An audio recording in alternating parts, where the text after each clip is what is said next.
gentlemen, and welcome to another Dish Yelta Confusion Thursday Night Hangout.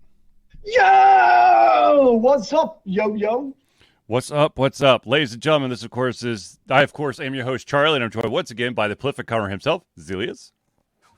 Word up to your earphones.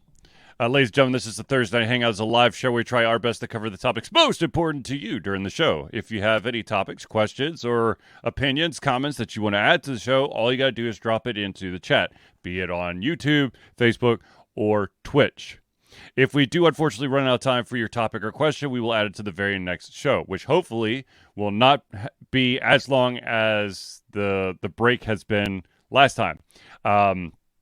Last week, I believe Zealeus was under the weather, and I also had pink eye, so I could barely see.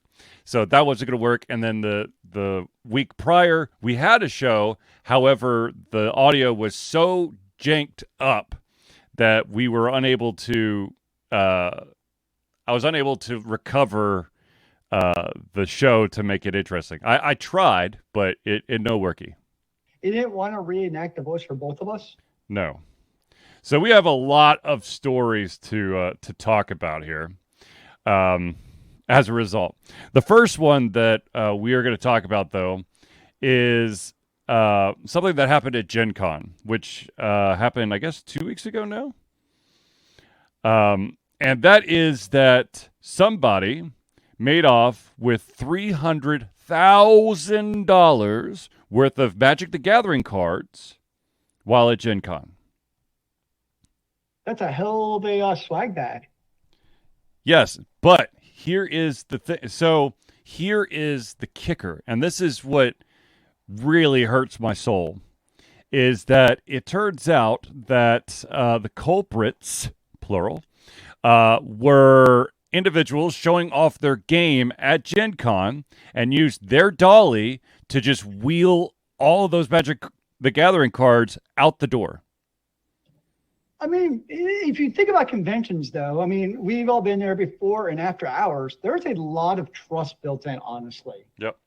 That people aren't just going to walk off with shit. And I would say most of the even vendor booths, you're not talking hundreds of $1,000s and stuff, but there's always probably what was stolen from. There's always a couple of those vendors that actually have rare items worth bukus of money. Mm-hmm. That's an interesting proposition. I'm sure it goes through their mind of do I leave the stuff in here overnight and assume it's going to be safe, or do I take it home? I know when we go off to the big robotics competitions, and if it's an overnight event, people will actually take their robots away from the convention hall for that exact reason. Yep. Because they don't want it being, messed with, or something happened overnight, why their pride and joy gets destroyed overnight for some reason. Same thing here, where, you leave it overnight in the convention hall and, somebody, because even though they technically block it off, if someone really want to, it would not be hard at all to sneak into those convention halls, to the vendor halls. Yeah. The most vendors utilize the Magic sheet over your merchandise, and that should protect it. Should being the operative word. But I mean, okay, so stealing is bad, and I just really want everyone to understand that Alter Confusion is a very, very, very strong supporter of the thought that stealing is very bad. Okay? Now, that being said, one, how stupid do you have to be to try to do that? And two, they have absolutely tarnished their reputation as fellow game designers. So, I mean, they got double bad. I mean, at the end of the day, though, all of the thieves and everything else, they all have a job of some sort. It just so happens that the Venn diagram happened to intersect with your game developers at the convention. Therefore, they knew that there was something valuable just chilling there, waiting to be taken.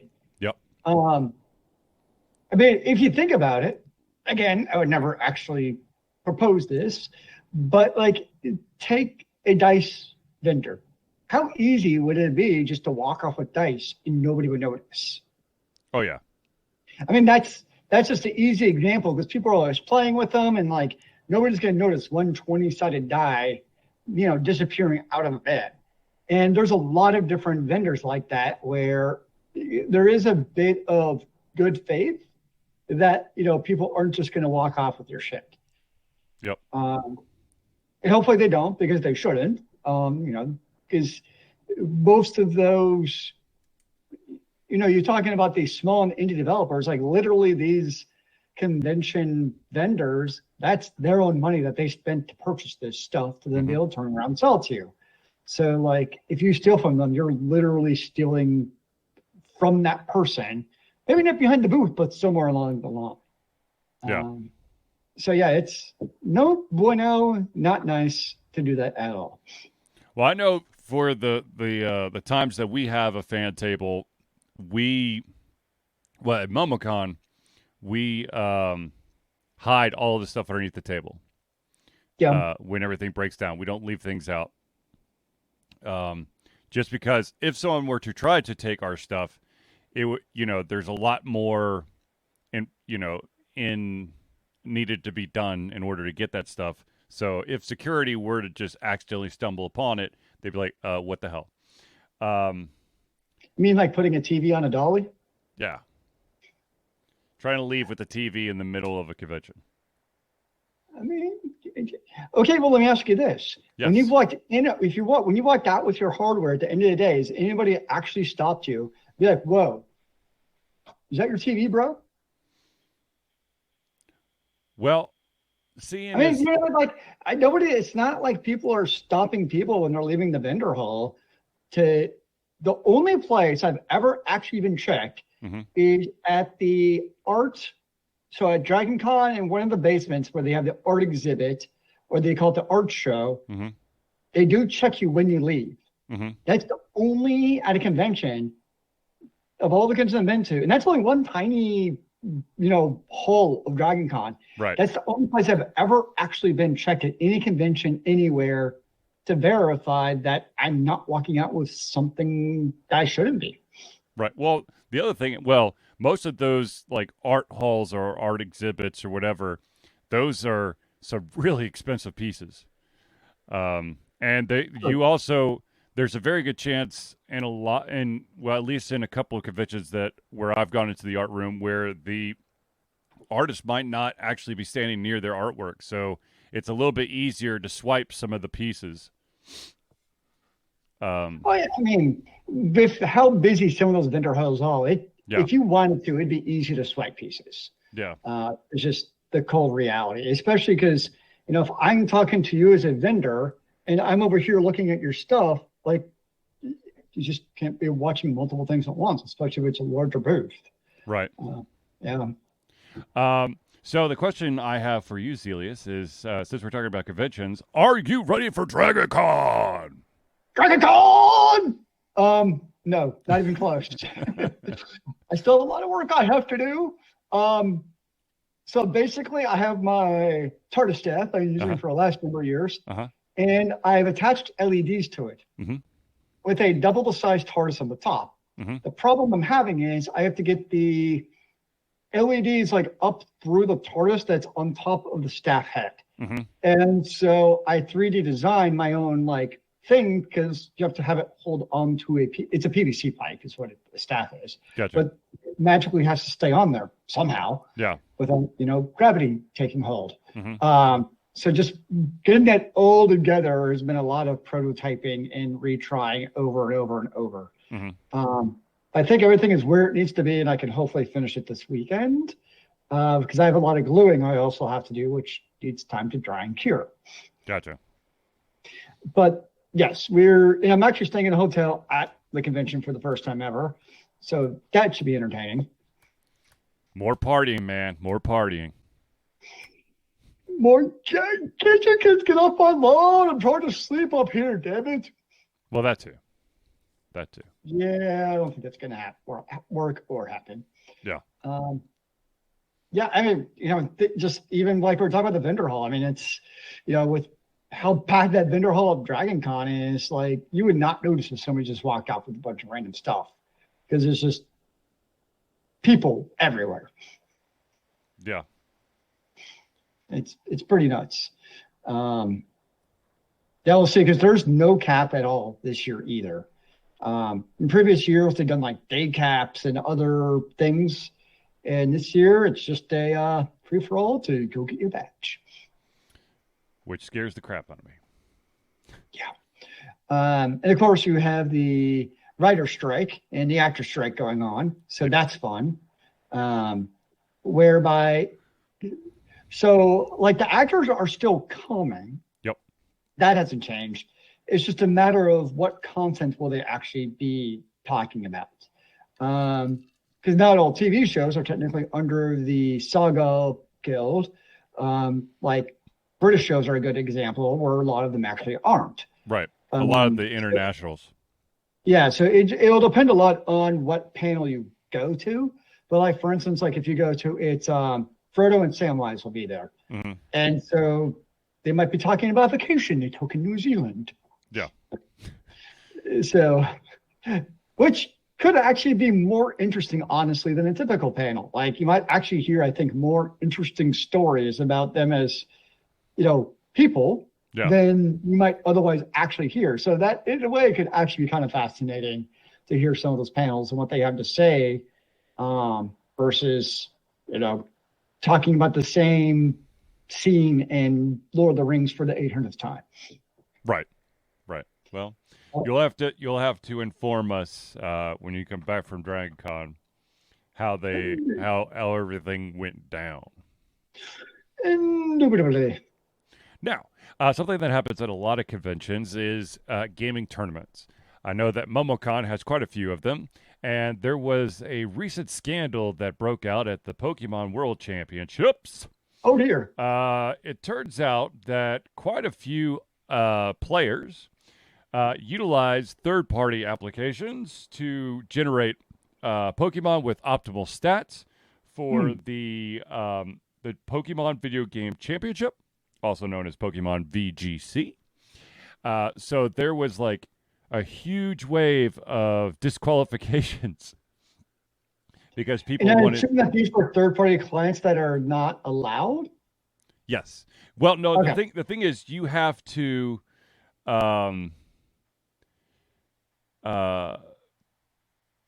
You have to gain them the old-fashioned way, and there's also let's see here.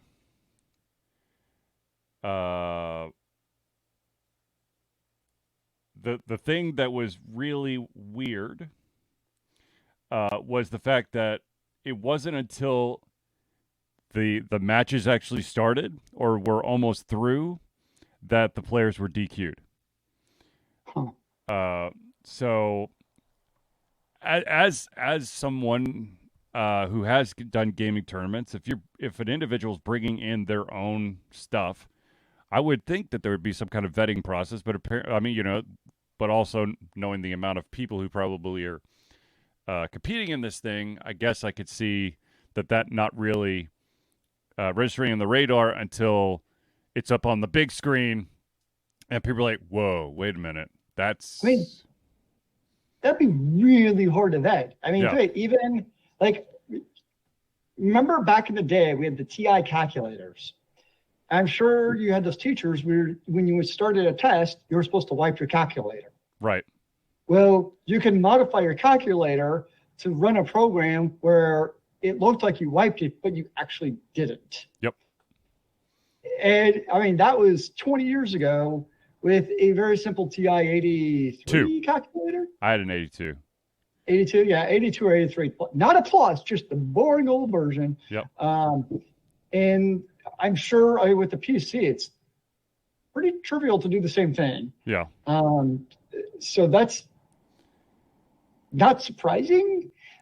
It's kind of like doping at the Tour de France, where it's like everyone does it, just who gets caught. Right. No, and it apparently the vetting for hacked Pokemon is in years past has been very lax.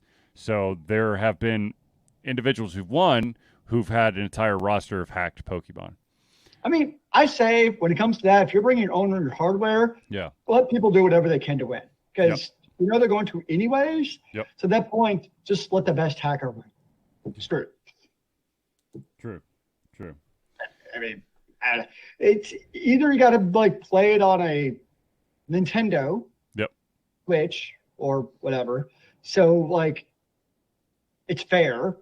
I mean, I guess you could hack your Switch that you're bringing in, but still, it's either got to be that or just let every Pokemon fight for its own right to hack. Right. Yeah. All right. Let's also share some slightly sad news, I guess. Don't make me cry on air, man. The original voice of Mario, Charles Martinet, has decided that after basically being the voice of Mario since Super Mario 64, he has decided that he's going to step away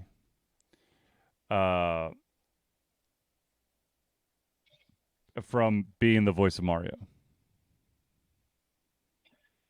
And well deserved. I mentioned this on the Discord, but we actually, it's probably about 5 years ago, I think, he was at the Dragon Con Walk of Fame. Mm-hmm. And friends I went with went as Mario and Luigi. Mm-hmm. And when they saw each other, like he went out of his way, like to talk to them separately from like the line, which you're not really supposed to do as a famous person. And like did the photo and everything like for free because he was so enthusiastic about the Mario and Luigi, all of which you're not supposed to do. But for him, it was just a cool, like, hey, these are like, this is my fans. These are my people. I want to like interact and hang out with them basically. Right. And he just kind of hung out, and he was a cool guy. Yeah, that's what I've heard. He's a really cool, laid back guy who definitely lets his nerddom show. Yeah. So he deserves his retirement. I still have not seen the Chris Pratt version. I finally saw it. It was nice for Martinet to have a couple of cameos. But yeah, Chris Pratt and the phony Italian accent was not good. But I mean, they, to be honest with you, I felt like they tried to do too much in that. They added the Donkey Kong universe into it to like spice it up a little bit, which was weird. So they could get a Mario Kart kind of thing going. But I mean, overall, it's a cute, fun, stupid movie. But it's not, in my mind, I'd rather watch Sonic than the Super Mario movie. I just do want to see it eventually because of Jack Black. Yes, Jack Black as Bowser is really good. That's what I've heard. I've heard he's amazing. Yeah. But it's Jack Black, so he's amazing. Seth Rogen as Donkey Kong was kind of because it's basically Seth Rogen. It's as if he were cosplaying as Donkey Kong. There's I mean it's Seth Rogen. That sounds about right. So anyways, but yeah. That's how I feel about The Rock in any of his current movies. He's playing The Rock. Mm-hmm. With like jungle attire now. Yeah. That's about it. That's who he plays. Yeah, he cosplays as himself. There's a lot of actors that do that, unfortunately. That's a true statement.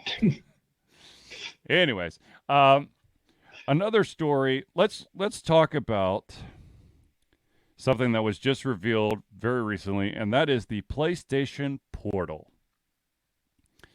And that, my friends, is Sony jumping once again for the third time, at least the third time, back into the handheld universe. handheld. Yep.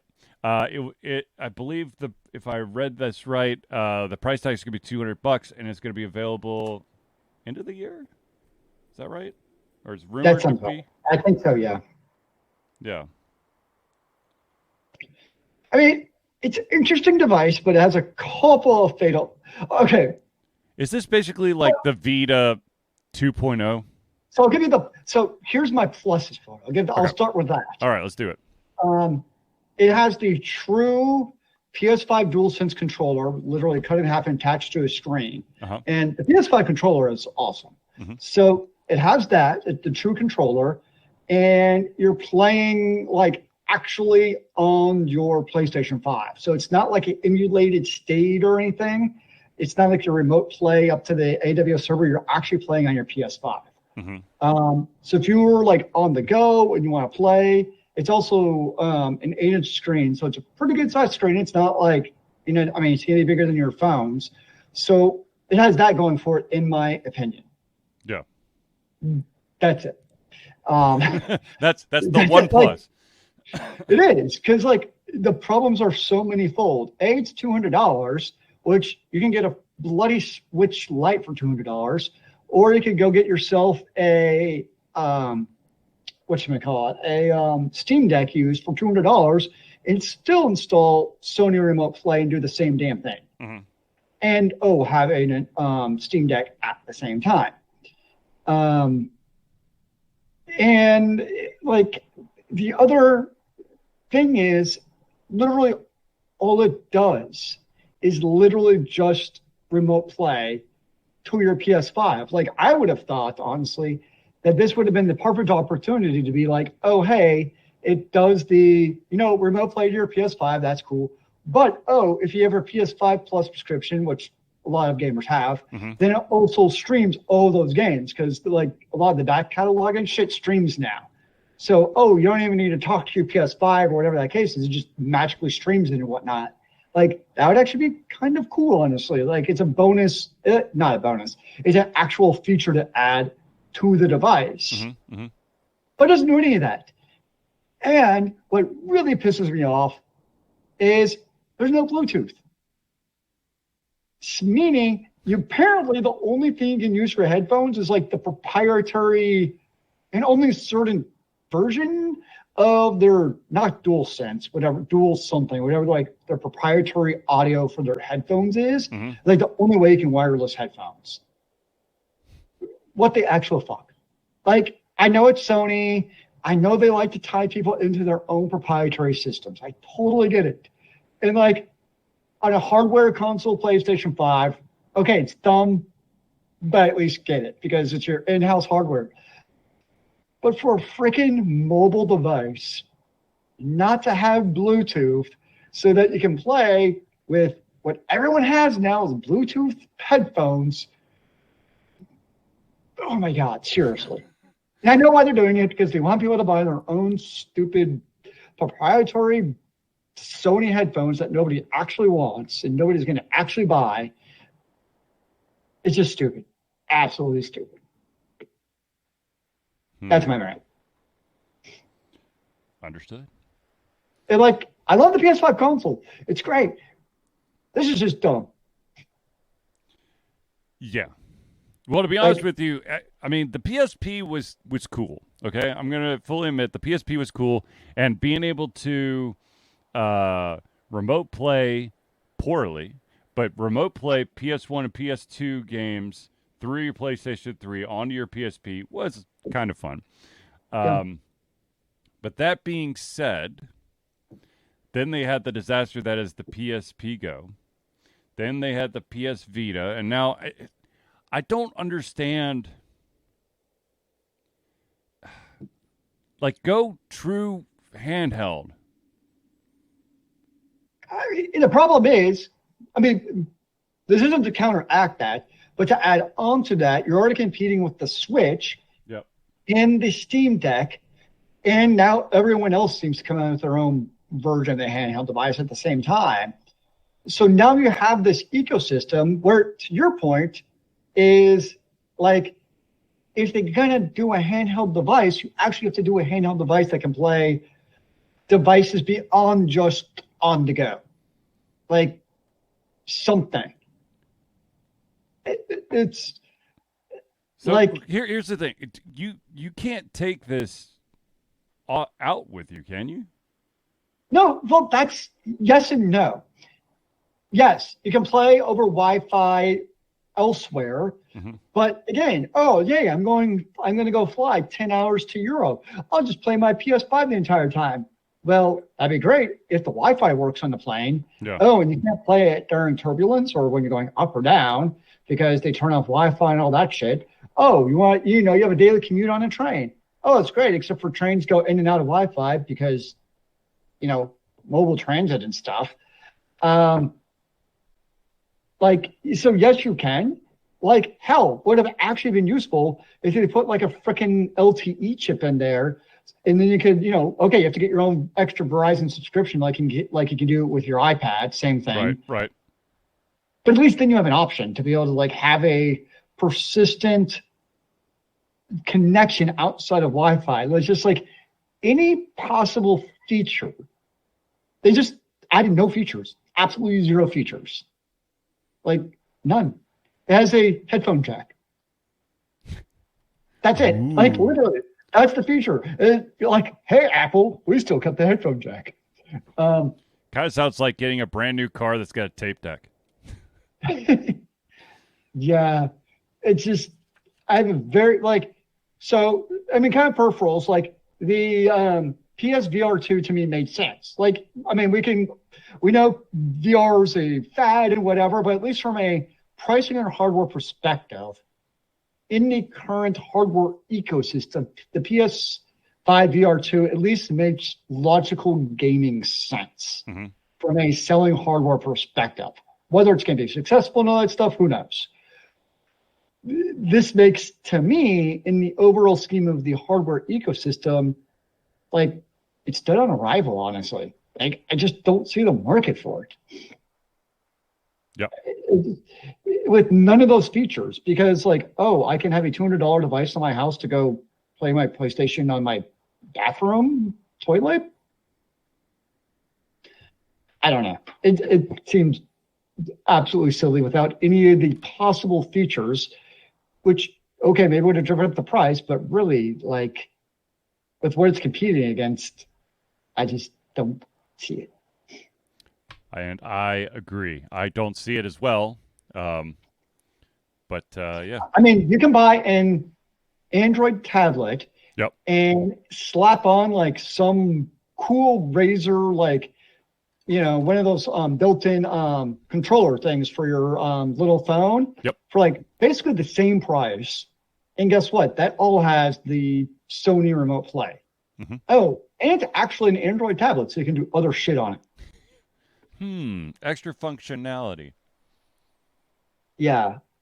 It kind of reminds me of the Steam box, which was a computer that only does Steam stuff that you plug to your TV, which I have a computer which has Steam and other stuff that I could plug into a TV if I really wanted to. And actually, one of the computers right behind me is plugged into a TV. Actually, two of my computers are plugged into a TV because the convention computer is plugged into the plasma. You mean your big 42-inch space heater? 50-inch space here. Thank you very much. Ooh, I think it's probably worth like more than you bought it for. Probably. Because it's a plasma. Yeah. Thing's heavy as hell, though. I tell you what. Yeah, I would not want to wall mount that. No, God, no. No, I thought about it for half a second, and I was like, there's no way. That's terrible, yeah. That thing would fall down within like the first week.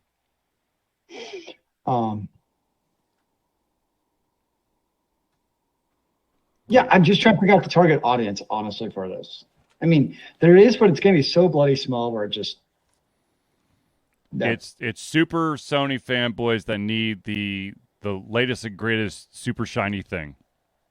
I mean, hell, if they made a handheld device like this, and let's just say not PS5. Okay, what about this? Just, Uh-huh. I don't even know if this is technically possible, honestly. Okay. I mean, we have the Steam Deck. It has to be possible. Yep. A portable PS4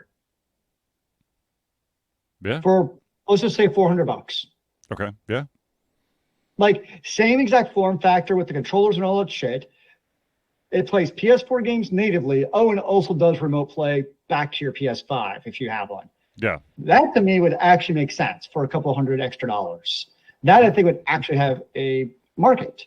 Because then you're competing, yes, with the Steam Deck and the Switch, but there's actually useful functionality. And hopefully it has Bluetooth. Yes, that would be nice. To be up to date on the technology that exists in this world. I don't know. Whatever. Yes. All right, ladies and gentlemen, we're going to pause real quick and thank the individuals who make Alta Confusion, the Alta Confusion you love and adore. And that, of course, is the friends of the show. So let's start off with the Indie Cluster. The Indie Cluster is an organization of independent game developers that want to gain exposure by being involved in the community. They collectively journey to popular conferences as a traveling booth to help gain attention for their games. They make partnerships in local communities to bring games to the mainstream mindset. They highlight local, unusual, and rare concepts to challenge the paradigm of the common. They also host events to teach kids and minority groups about game development to hopefully one day enter the industry themselves. For more information, go to indiecluster.com. The next shout out we got to give is to the AV specialist himself, and ladies and gentlemen, Noodle Boy Media. Founded in 2015 by Andrew Tran, Noodle Boy Media, previously White Kid 47 Media, is your choice for professional photo shoots and panel recordings at conventions. They pride themselves in providing a high level of professionalism, top-notch experiences, and quality services. If you want more information and to view their full list of services, check out facebook.com/noodleboymedia. Of course, the next shout-out we got to give is to the gentleman who can help get all those gaming aches and pains out of your shoulders and back. That, of course, and he was actually here today, ladies and gentlemen, Hero Chiropractic. Hero Chiropractic is a unique healthcare practice set up by Ryan Moore, the company's focus to elevate a patient's experience of freedom, creative expression, and joy. They believe that everyone can be a hero and has incredible heroic potential inside themselves waiting to be unleashed. Hero Chiropractic focuses on mobile chiropractic care in the greater Atlanta area. They are committed to healing clients by creating a plan of action uniquely suited for each person. They make that plan of action as convenient and affordable as possible, and most importantly, suited to your individual needs. For more information, go to herochiropractic.com. Now let's talk about the music maestro, the gentleman who helped Alta Confusion out when a random music thing occurred. And ladies and gentlemen, CrossPad Creative. Need a new logo or want to work on a full branding and content strategy? Or maybe you need music or audio for your content, just like Alta Confusion. CrossPad Creative offers a whole host of solutions for individuals and small businesses. Just email Josh at crosspadcreative@gmail.com and see what he can do for you. The final shout out we got to give is to the original patron and huge supporter of Alta Confusion. That's Agile Axiom. By day, Ax leads both a development team and system administration team working with satellites at NASA's Goddard campus. But while not in meetings and many times during, he is the Agile evangelist Agile Ax, championing the philosophy of Agile and trying to make the world a better place for software developers, testers, system admins, and software projects the world over. Decades of experience in software development and leading Agile teams are brought to bear against evil processes, inefficient work, and bad habits. For more information and to check out his book, go to agileaxiom.com. Now I know that everybody is clamoring to find out, how do I become a friend of the show? Ladies and gentlemen, I am happy to report that Alta Confusion survives on the love of support of fans like you, and that is why we have a Patreon page. Patreon lets you, the fans, lovers, haters, demigods, interdimensional beings, gods, demons, aliens, mummies, vampires, swamp creatures, supporters, and more to become active participants in the work we love through a monthly membership. This gives you access to exclusive content, community, and insight into our creative process. In exchange, we gain a bit more freedom to do our best work and the stability we need to build an even stronger creative career. We currently have 2 different tiers. You got the $1 tier, that's $1 a month or $12 a year. And what you get at that one is early access to all of our playthroughs, as well as the ability to participate in patron-only posts. Now, if you're feeling extra frisky, you can jump up to the $5 a month tier. That's $5 a month or $60 a year. Not only do you get everything at the $1 tier, but you also gain your name or organization added to the friends of the show of every single Thursday night hangout. So if you want to become a patron of Altered Confusion, all you got to do is go to Patreon. That's patreon.com/Altered Confusion. Now, of course, the other thing that we are always super duper proud of is, ladies and gentlemen, for the 12th year straight, Altered Confusion is proud to say that we will be fundraising for Extra Life. Extra Life is gamers doing what they do best, game, to help sick and injured children at their chosen Children's Medical Network hospital. The money that we raise through Extra Life will go directly to Children's Healthcare of Atlanta as unrestricted funds. This means that the hospital decides where and how to spend the money to ensure the dollars we raise make the biggest impact to the lives of the kids they treat. So if you have the capacity to donate, please go to extra-life.org and search for Altered Confusion.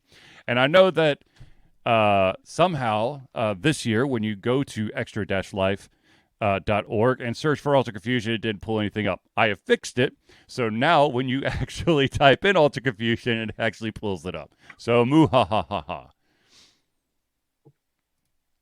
Because I felt really, really stupid for screwing that up. Because usually I do an Altered Confusion team and then put myself underneath it, but for some reason I just had myself as an individual, but I have since corrected that. All right. You're a team of Charlie. I'm amazing, okay? Simply amazing. All right, ladies and gentlemen, let's move on to the next story. The next story is the fact that Baldur's Gate 3 is going to the Xbox, but it will be lacking the split-screen co-op feature, which, to be honest with you, I don't think many people are going to be whining and complaining too much, because Baldur's Gate 3 apparently is a phenomenal game that's mind-blowing, and even non-gamers want to play the game constantly. The one problem I've heard is if you don't optimize well, it apparently can actually be really hard. You mean optimize your characters? Yes. Well, that's basically, I mean, you look at all the Baldur's Gates or any of these games that that utilize stats and skills for leveling up purposes. If you screw that up, you could be a very charismatic individual who is being destroyed one hit by all the characters because you stupidly had that as one of your major things. But here's my problem. I get this game sounds silly, but I get so psyched out by knowing that, where I'm like, do I want to play this game and invest 80 hours knowing that I might just screw it up and not be able to beat it anyways? So why even start? True. I think you just have to risk it, man. You just gotta. I don't know. Here's my problem. Okay, I've got the dilemma of I'm very interested in playing Baldur's Gate 3. I'm also very interested in playing Starfield, which is coming out at the beginning of next month. And there's no way in hell I could juggle both those games at the same time. Those are both. Are you still playing Zelda? Okay, so Zelda. Or do you want to finish off those two first and get back to Zelda? No. Okay, so here's my thing. I finally figured out how to get the 5th Sage, and it was stupid and kind of convoluted how to unlock that quest. But I finally did it, okay? I got the 5th Sage. I did a couple more side quests, and I'm like, all right, I am ready to do the end game. And just as if you've ever played, or anyone who's ever played a game that has boss dungeons will tell you, you don't immediately go to one place and then there's the boss. You basically have to navigate through room upon room upon room to finally get to the boss. Yep. So one of the features in Zelda Tears of the Kingdom is something called Gloom. And it's basically, if you come into contact with it for long enough, you the hearts that you have in Zelda will become basically these cracked hearts, which means that you cannot heal until you take a potion or eat some food that basically gives you those hearts back. Gotcha. And the final dungeon, the one to get to Ganondorf, is basically Gloom Central. And not only is the gloom everywhere on the walls, on the floor, on the ceiling, but all of the enemies are also infused with gloom. So when they hit you, it's the same effect. Ouch. So I think I got 75% of the way through there, and then had to teleport out because I was like, I've broken all of my weapons. I've run out of food. I'm not going to be able to get to Ganondorf. If I do, though, he's going to massacre me so bad, it's not going to be a fun experience. So I kind of at a roadblock. I think I'm going to have to do a lot more side quests and level up basically all of my... I've leveled up my basic armor, but I need to level up like the gloom resistant armor. I think in order to get through the up to Ganondorf, and then I'll switch back to my regular armor. So damn. Yeah, it's going to be painful. But that being said, I mean, I have gotten my money's worth out of that game. I've also had a shit ton of frustration because of that game. So take it or leave it. I've basically explored all the depths, which is the basement level of the game. You've got the depths, you've got basically the midland, and then you have the sky world. I've been everywhere on the ground, and then underground I've been basically everywhere as well. So I've explored. Let's just put it that way. But yes, do I want to play Baldur's Gate 3? Yes. Do I have the time? No. Do I want to play Starfield? Yes. Do I have the time? No. But I'm going to have to make a decision, I think. And then also, I need to, whatever game I choose, I have to wrap it up by November 21st, because that's when Super Mario RPG Remake comes out. And that, my friends, I'm getting on day one, and I will be solely focusing on that game. I will not be playing anything else. It sounds like, when does Starfield come out? September 6th. Okay. But you can preload now. Okay. Wow. So in 2 weeks, you should know, because I mean, all of the consensus is Baldur's Gate 3 is basically the best thing since Pong. Yep. And I guess the big question is, what will the reviews of Starfield go to? Right. Because I agree, waiting for the reviews is a good thing. I don't see an issue with that. So I think, wait to see what Starfield comes out with. And the real dilemma is if everybody's like, oh my God, this is the best thing ever, like Baldur's Gate, what happens then? Yeah. That's tough. I will get a fancy coin and flip it. Nice. And knowing me, it will sit on the edge. And I'll just have to stare at it, and then one day it will fall over, and I'll have forgotten which one was heads, which one was tails. I think you play both. You got two computers, so you put one on each computer, and you play with each hand. Okay. And you get like one of those fake, like crazy fancy combo keyboard mice. So you can play both simultaneously, one with each hand. Oh Lord, no, I'm not that skilled, Zealeus. I'm not that skilled. What about one of the computers you turn into a voice-activated system, so you control your characters with your voice, and the other one you just play like normal? That's a nice idea, but I don't think that's going to work either. Damn it. Yeah, so I got last week was Wayfinder, which it's basically an action RPG kind of co-op type of game. I played early access, which I enjoyed. Well, not. I played open beta, which I enjoyed, and now it's in early access. And it was $20 for early access, which to me was worth it. I was like, cool, support the game I like. And the servers have been, let's just say, terrible. But what is fascinating, I don't know if fascinating is the right word, is their Discord because they have a Wayfinder Discord. And basically the entire thing is like, this is the worst game ever made. Your servers don't work. You all know how to launch a game and everything else. I'm like, do you people not remember what happened to Final Fantasy XIV Shadowbringers, or sorry, Endwalker, literally last year, where they had to cut off sales of the game because the servers were broken and the queues were so damn long? And that's from, Square Enix, not a big AAA developer, or so I've told.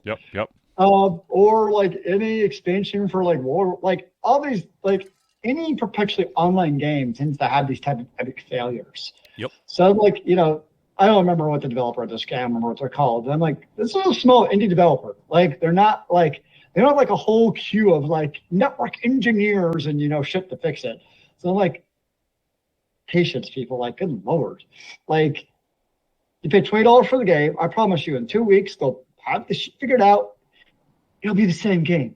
It'll still be good. It's Life goes on. Airship Syndicate. Thank you, Airship Syndicate. Oh, they were the team that made Ruined King, the one of the League of Legends spinoffs. Oh, interesting.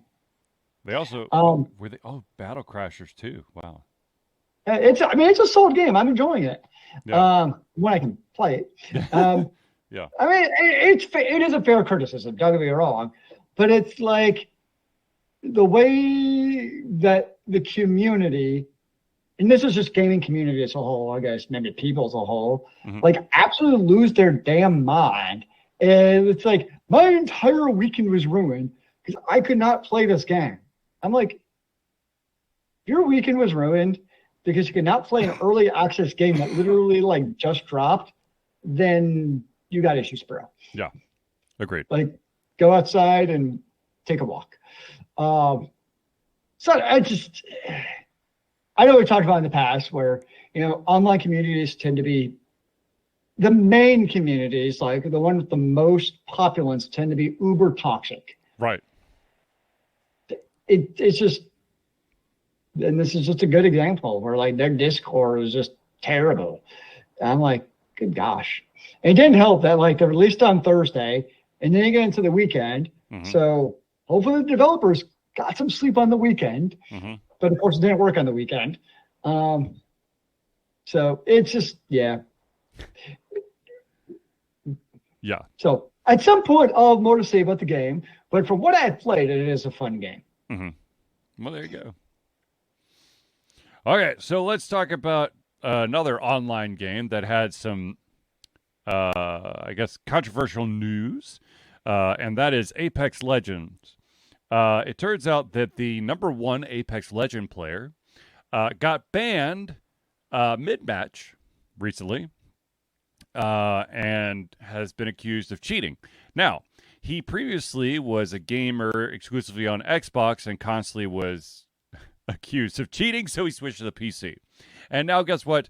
Apparently he's cheating again. So big surprise. But at the same time, it is kind of, I mean, if you're the top player, or if you have the top player, I would think that you'd be under like a shit ton of scrutiny for a while. For him to be sitting up top for a while and no one's, maybe a couple of whispers of this guy's got to be cheating. But for them not to figure it out until a mid-ranked match is kind of like, what were you doing? He was such a good hacker that they just couldn't notice. Apparently. I mean, I don't. Maybe he should join the Pokemon League and cheat with everyone else. Yeah, exactly. Use that third-party program to get you the pimpin' best Pokemon with the stellar stats so that you can kick arse and take names. But I've never actually played Apex Legends. I played for half a second. Their tutorial sucks balls. It only gives you one character. You don't get to choose the... I like tutorials that if you're going to have competitive play or PvP play, that you allow the user to try out all of the characters and the tutorial so they can see which one fits their game style best. Not this is the one character, because that no worky for me. Or at least have like a way you can play against computers, bots, instead of PvP. That too. So at least like a lot of the MOBAs have that, at least, where like, you're right, the tutorials tend to not show you a lot, but at least when you join the queue, you can just play against, NPCs instead of humans. No, Like, no, okay. Apex Legends does not have that option. Well, Like yeah, Paladins has a basically a shooting range training thing where literally you get you get dropped into the middle of an arena that has basically 4 different sections that has slightly different setups. There's one that's basically like a long range shooting range where they have characters at different intervals so you could practice aiming from close to far. You've got like I've got one section that's got characters that are just running back and forth so that you have to aim for a moving target.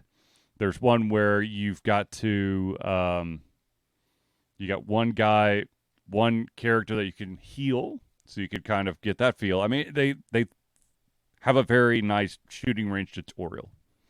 That makes sense. Overwatch has the same thing. They have the training, so you can take any character and try them out. Yeah. And because the same thing, like the Overwatch tutorial, you just play Soldier 76 to give you like the introduction of how to like shoot and whatnot. Mm-hmm. But then after that, you can then go to the shooting range with any of the characters. Yeah. I'm like, that makes perfect sense. Yeah. So, but the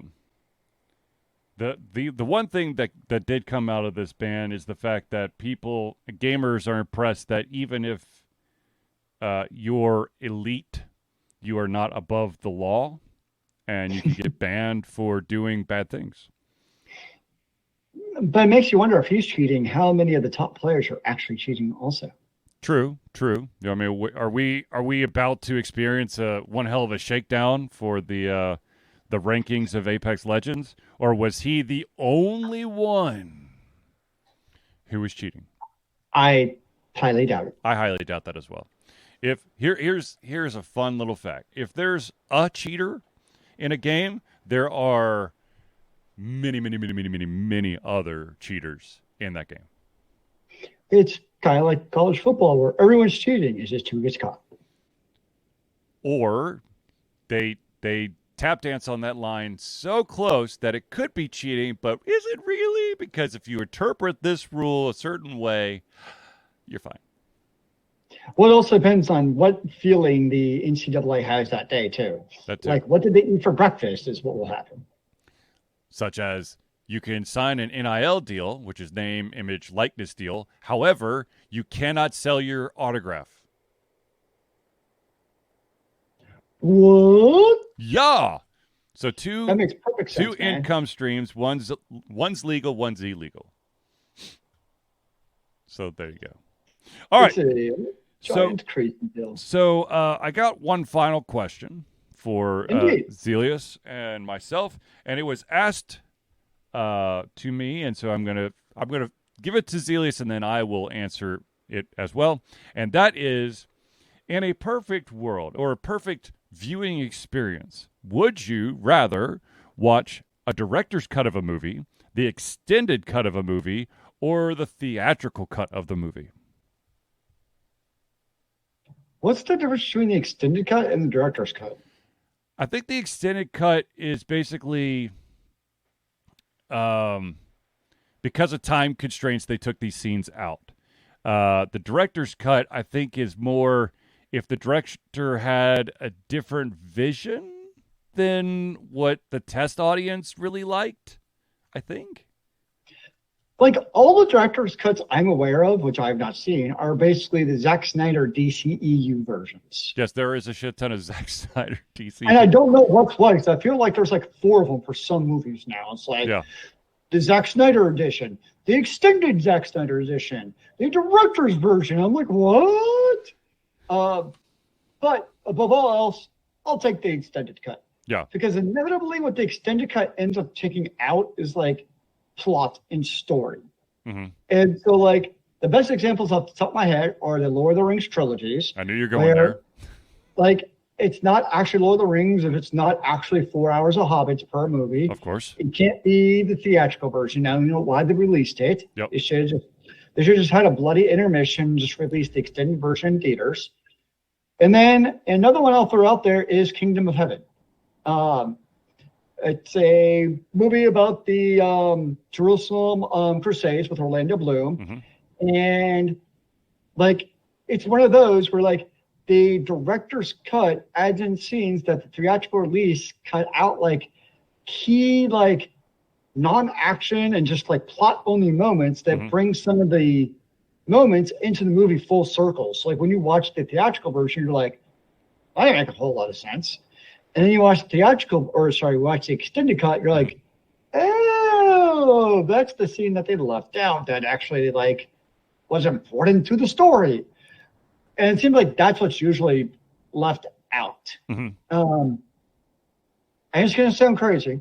Okay. I'm like, I love my action movies, but I almost sometimes wish they would, like, take out some of the superfluous action scenes and keep in the actual story scenes. Whoa. I know that's sacrilege coming from me. Okay, so basically that cuts out most Michael Bay movies. I don't think you can have a long enough director's cut to, like, get the story back for those movies. Let's be honest. That's true. That's very true. but Without the yes, explosions, there's nothing. I can't make out what's happening in those explosions anyways. Yeah. No, I agree. I think that the interesting thing is that there's also this happens with international movies, is that you have the original cut and then you have the U.S. theatrical cut. Mm-hmm. Yes. Because apparently us dumb Americans can't truly understand the original work, so they have to rework it so our puny brains can figure it out, and that drives me nuts. If the movie is good enough to get an international release, then let me see what made it good enough for the international release. Not, this is what we think, this version of what made it awesome. We're going to give you a different version so that, you know. Maybe it is the more awesomer version. Did you think of that, sir? No. No. There was there's an anime movie that I watched many years ago. While I was at Full Sail, I had to travel like an hour and a half to the only theater in like South Central Florida that was showing. Is called Steam Boy, which is a great anime movie. But so when I went to the theater and I saw the original cut. And then when it came out on DVD, it was the U.S. cut. And so when I watched it the second time, I was like, okay, this is not how the movie starts. And then there was scenes that were left out. As Zealeus has explained, in the extended cuts and the director's cuts, there are scenes that are removed that could potentially enhance or do enhance the storyline and kind of fill some of those gaps. And that was exactly what was removed from the U.S. theatrical cut. Was now when you watched Steam Boy, I was like, wait, but they need, where the hell is that scene that basically explained what just happened? It just cuts to this thing, and you're like, but how did he get here? Who is that? Well, like, so when like their theatrical release, I got the reason then. Like, yeah. Okay, you have to have enough like cycles for movies to show more movies to get the audience in and out. Yep. Okay, I see the logic, but like, if it's like a Netflix only movie, like, why not make a 6-hour freaking Extraction movie? Right. Right. Who cares? Like how long it actually is, because you can pause it, you can get up, you can go to the bathroom, you can get popcorn, et cetera, et cetera. You can resume on a different TV. Yes. So I say make super long, crazy movies, like if they're native to Netflix or whatever streaming service they are. Yeah, I totally agree. I think that, with these streaming services with original content, that they shouldn't have to be locked into this regular standard for like actual theatrical releases. Or we can do, what was it that had it was the Hateful Eight. Mm-hmm. Had the extended cut on Netflix. I don't know if it's still there, but it was like a 4-part episodic movie is what they tried, because it was so long. Mm-hmm. At that point. I don't remember how many hours, but like, it's pretty damn long. And so I was like, okay, that makes sense, because like, each of the 4 parts like was a logical episode basically. Right. It was still, your classic Tarantino movie, but it had that full length of everything into it. I'm like, I like that. That's cool. Yeah, I mean, if that's a great route to go. I mean, if you want to go, episodes or chapters, so that you can really flesh out the story. And have a story. Like, okay, speaking of movies, I saw finally Fast 9 last week. Okay. So terrible. Like, so you're gonna see Fast 10? I am going to eventually, yes. I'm not going to pay for it. But, like, the actual stunts in the movie were just, like, so terrible. Like, I totally get, like, suspense of belief in movies. Like, it makes sense in movies, right? Yeah. Like, Jason Bourne, it's suspense of belief, but, like, it was still believable in its own way. Right. But, like, everything that happens in Fast 9 was just, like, no, like, this is just, at a certain point, it's just dumb. And, like, not even fun dumb, just dumb. Because then, like, a couple of days later, I watched The Fast and the Furious, a.k.a. the OG Fast and the Furious, the one where, like, they actually, like, all 4 wheels are actually touching the pavement when they race. Yeah. Sometimes. And I'm like, this is actually a good movie. Like, the original The Fast and the Furious was a classic movie. And then you get to Fast 9, and I'm like, what the shit is this? I hear you. What was even better, though, and by better, I mean it was actually better content, was Cinema Sins. Which I find can be hit or miss. But, like, Cinema Sins for Fast 9 is actually better than the movie itself. We'll have to check it out then. It was like everything that happened in the movie of like Fast 9, I'm like, wow, that's a bad scent. It's just dumb. One thing that I am looking forward to is not a movie, but it is a live action version of an anime.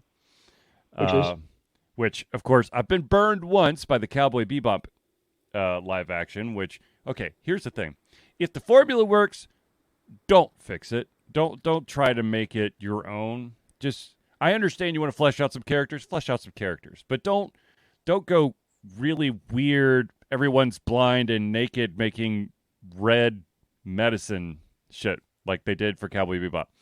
The new live action adaptation is going to be One Piece, which for those out there, One Piece I believe is on episode 1082 now for the anime. And the live action is coming to Netflix at the end of this month. And the really cool thing is that basically the creator of One Piece had to sign off on everything for the live action. So it should actually be authentic. So it should be amazing. And I saw the trailer for it, and I have to say I am intrigued. I want to see more, and hopefully it lives up to what I'm hoping for, and it's also an anime that both my kids are deep into, so maybe I can make it a family affair. Nice. Yes. I'm still waiting for the live action version of Berserk. There was rumors about that, but never happened. That would be rated like XXX. Well, yeah, that too. That too. Well, it depends which version they go with. You got to do the bloodiest, grittiest version of Berserk. If you try to water that down, that's not Berserk anymore. It's the whole purpose. So, Whatever. Okay, so Zealeus, you're playing Wayfinder. You playing anything else? Not right now. Right now, I'm just in getting my cosplay ready for Dragon Con is what I'm spending my time on. Gotcha. So yes, when I get back from that in a week and a half-ish, then yes, I'll be playing Wayfinder is my goal in life. I, though, will also be watching out for news about Starfield. Like you, I will probably choose between one or the other. Yep. And just see what happens. Yeah, that's where I'm at. Gotcha. I, of course, will continue playing Zelda and hopefully one day gain the confidence to once again try to take on Ganondorf's dungeon.